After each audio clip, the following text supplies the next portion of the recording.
Aloha, my people. I am back from podcast movement evolutions. And oh my God, what a fun, successful trip that was. All right, I want to talk about something real quick before I dive into the Q&A.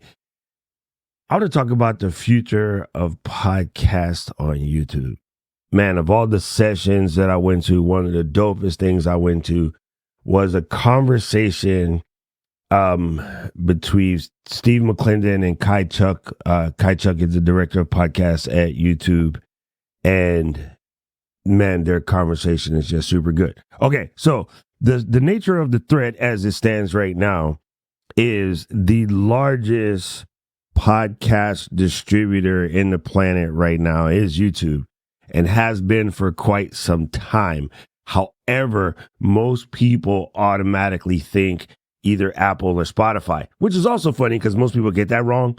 Because Spotify has a big mouth, they make everybody think that they're top of the food chain. Apple's been double whatever Spotify, actually almost 3x whatever Spotify is doing since inception.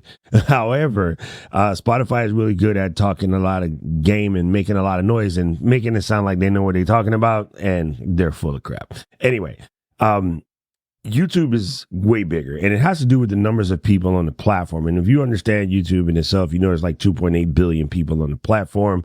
The amount of content they serve up on a regular basis is a big deal in the whole night.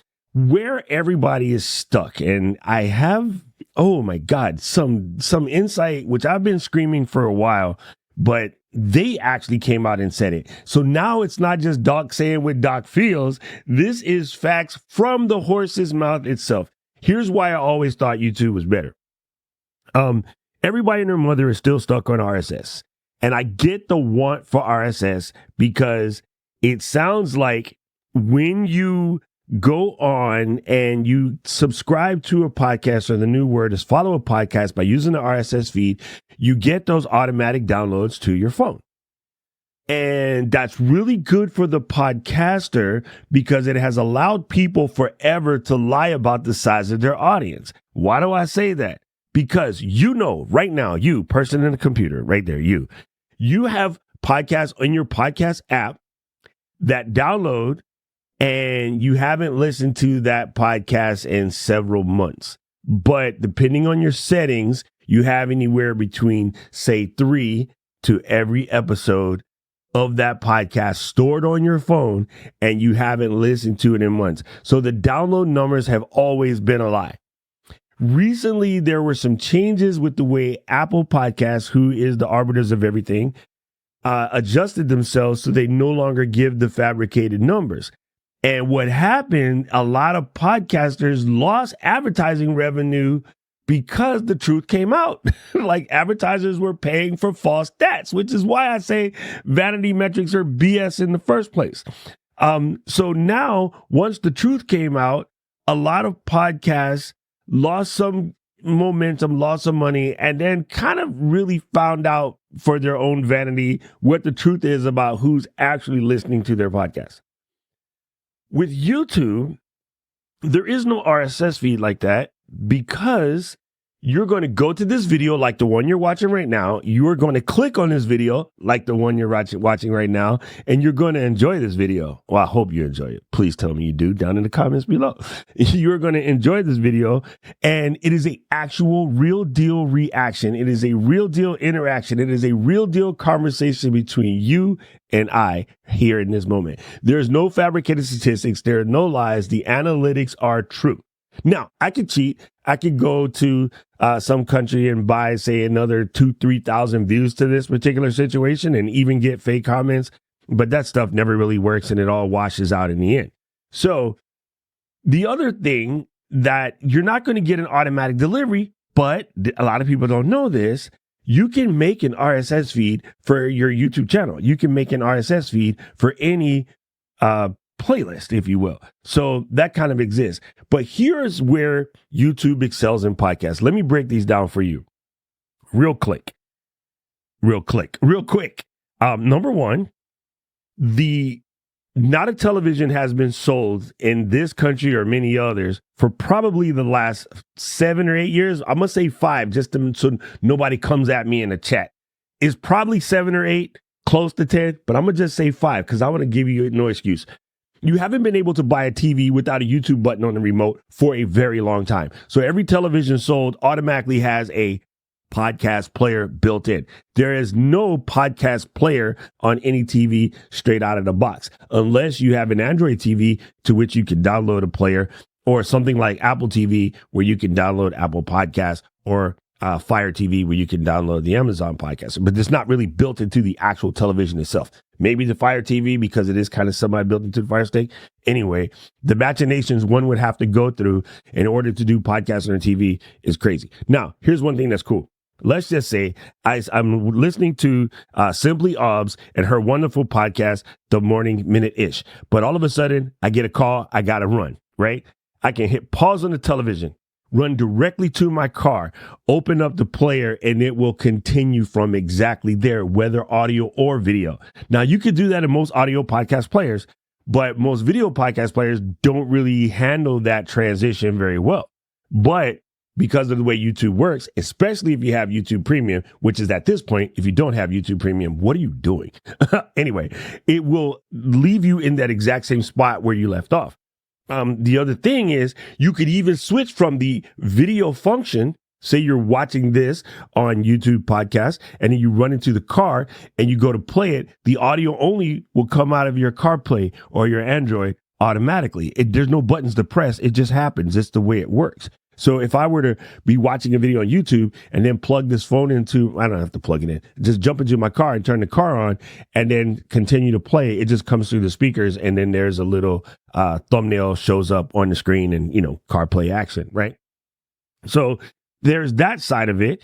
And the other thing, this one is crazy, which I don't think we talk about enough, the comment section. The comments on a video if you're not a video, let's just say we're going to stick to the word podcast so as not to confuse anyone. If you're in the YouTube app and you're listening to a podcast on YouTube, you can go straight to the comment section, drop a comment. If you're listening on the podcast app or Pocket Cast or Overcast or, well, Google Podcast is dead now, some other random podcast player, Spotify, you have to back up, leave, go to the Apple Store to drop said review. You have to go to leave a comment there, go to the podcaster's website to leave a comment. It's just a different break in the engagement with your audience. So having that built-in chat functionality there, and it's bi-directional. Not only can the person comment with you and you comment with them, George can chime in, Todd can chime in, Aubrey can chime in, Big Rich can chime in with one of his crazy rich jokes. Somebody could just come right in and you guys can, your audience can build an entire conversation of their own. Now, this is where you win. If you are paying attention to your comments, all the content questions, what should I make next live directly in that chat functionality, and none of the other podcast players or podcast hosts, if you will really allow that to happen. So not only from the horse's mouth are they dumping tons of money into podcasting, they're already the biggest and they're going to get bigger with or without the RSS feed. I am looking directly at you, Tom Buck, because we've had this argument many, many times. And I understand why you want it, because that's the way it always used to be. And we all know Tom is a very intelligent human being, right? And I completely understand why he wants the RSS feed, because that's the way it was.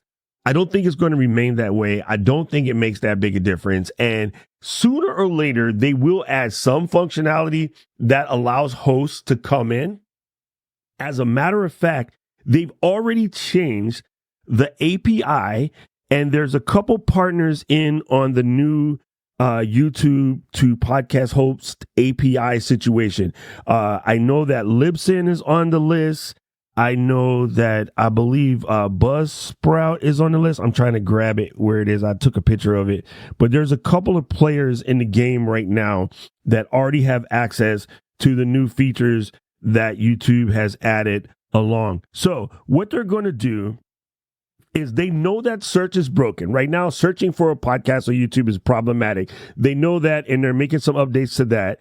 And now the new API allows you to upload to your hosting company, which would then in turn also allow you to upload it to YouTube, and it will share analytics and it will share analytics for YouTube, and they will switch watch back and forth. So now all you're going to have to do is upload it directly to your host company. The host company will add it to YouTube via the API, and the analytics will be stuck together. In other words, the host analytics section can query YouTube and get more accurate information. So it won't have to be as bifurcated as it is now. And again, I don't remember the 4 companies that have the API. I thought I took a picture of it, but I didn't.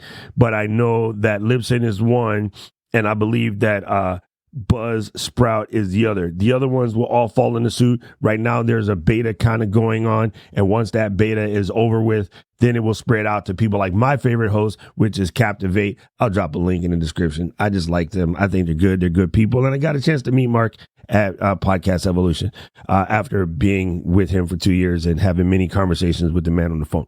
Anyway, I wanted to give you a quick update on the future of podcasting with YouTube. And I say this, probably twice a week. There's never been a better time to creator. There's never been a better time to be a creator. There's never been a better time to start your podcast. If you're sitting on it, stop sitting on it. If you want to know where to start with this. Just record them directly with your phone. I think if you do a weekly live stream or like this, or a weekly show, you already have a podcast. You just don't know it, right? You just don't know it. The primary difference, let me break this down. There was narrowcast, which is you talk to several people, right? Like making a mixtape and sending it to your friends. Then there's the broadcast, which was be in a radio station and send that same mixtape out to thousands of people at the same time. And then there's broadcast, the syndicated version, which was like drop this locally and then send it to a bunch of cities and they all play it at the same time or at varying times based on shifting times. And that was sort of where it is. The podcast was just a name given to a pirate radio type broadcast back in the day. There's nothing special about the word podcast. It is broadcasting, just like I am doing this stream right now. And if I look at my screen right now, there's about 25 folks up in here. I am broadcasting to 25 people right now. Actually, it's kind of a narrowcast, but anyway, the fact that people can come and watch this after 700 or 800 of them sort of makes it a broadcast. And it does, and to make it a podcast simply means that it can be watched at anybody's given time, similar to video on demand or audio on demand. It's a very similar thing. Don't get twisted in the word podcast. I think that gets a lot of people stuck. Gets a lot of people stuck. And it's really not about that. Never mind what it's called. If you make content that you want people to listen to or people enjoy listening to several on a regular type consistent schedule, and there's a place for them to go get it and listen to it, it's not any different than a podcast that has an RSS feed that automatically downloads from Apple or Spotify or Amazon or wherever. So don't get so caught up in the verbiage that is throwing you off. If I look at someone like one of our family here, Mami Lala, she has a stream that she's been doing pretty much once a week for going on 3 or 4 years. It's a podcast, really, right? You know when to go expect her. You know when to go and find it. You know what I mean? So that's what it is. I'm getting jokes from the live studio audience, and Mary Lou says it's her show a broadcast because she's a woman. You're not going to get me in trouble, Mary Lou. You're not going to get me in trouble. Anyway, so Adam Curry did not name podcasts. My studio audience is dropping completely wrong facts. I wish they would stop that. I hate the fact that Adam Curry gets the credit for being the inventor of podcasts. He is not. It was actually what is Dave's name? Dave Weiner is the person who did it.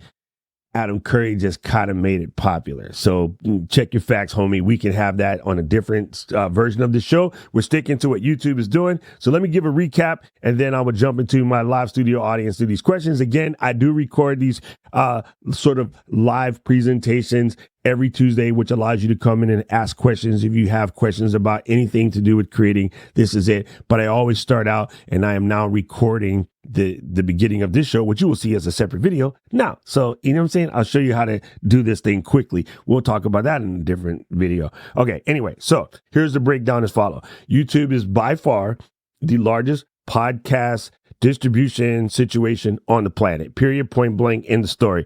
Apple and Spotify, not even close. Not even remotely close.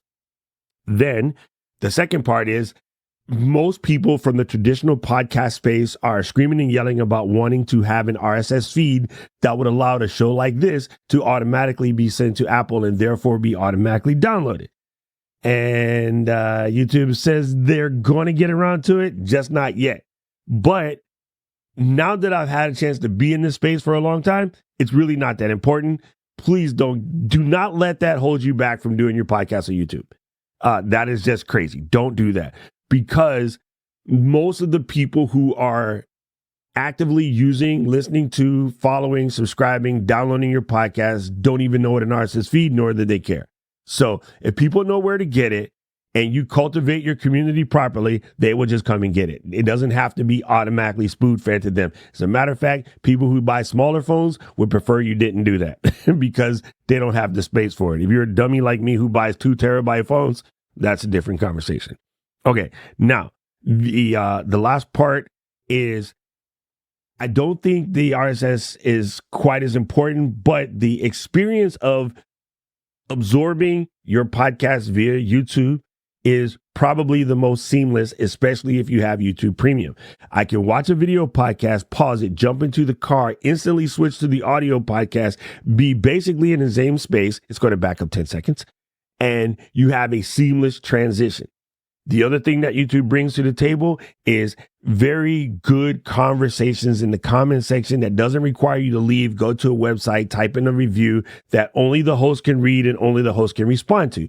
In the YouTube conversation section, aka the comment section, many people can have a many directional conversation, and people actually build community in your comment section. So the comment section is better.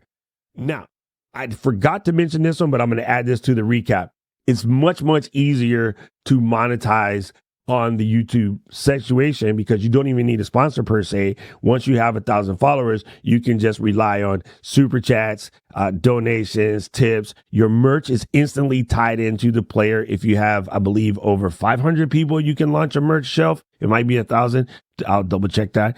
But your monetization situation is easier because it's already on a platform that is already set up to monetize. So again, you can accept super chats, you can do tips, you can do donations, super stickers, sell your merch, the whole 9 yards.